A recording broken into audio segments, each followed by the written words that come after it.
Ulat panahon muna tayo, dalawang sama ng panahon pa rin po ang ating binabantayan sa loob ng Philippine Area of Responsibility. Ayon sa pinakahuling tala ng Pag-asa, namataan nila ang low pressure area sa bahagi ng Mindanao sa layong 530 kilometers east-southeast ng Hinatuan City, Surigao del Sur. Habang ang LPA naman dito sa bandang Luzon ay namataan sa layong 480 kilometers east ng Basco, Batanes. Ang dalawang LPA na ito pati na ang muling pag-iral ng hanging habagat ang magdadala ng maulang panahon sa maraming lugar sa bansa. Kaya mga kapuso, palagi po magdala ng inyong payong sa paglabas ng bahay. Kabilang na nga sa mga makakaranas ng ulan ng Luzon, lalo na sa kanlurang bahagi nito. Sa Metro Manila naman, inaasahan ng malinsangang pakiramdam ngayong hapon, pero unti-unti mong lalamig ang ating temperatura habang tumataas din ang tsansang umulan hanggang sa gabi. Sa Visayas, may mga pag-ulan din tulad sa Catbalogan, Ormoc, Tacloban, Bacolod, Cebu at sa Tagbilaran.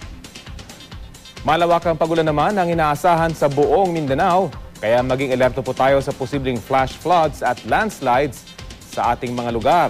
Dahil din sa malakas na hanging dala ng southwest monsoon, may nakataas pa ring gale warning ang Pag-asa sa western seaboard ng Luzon.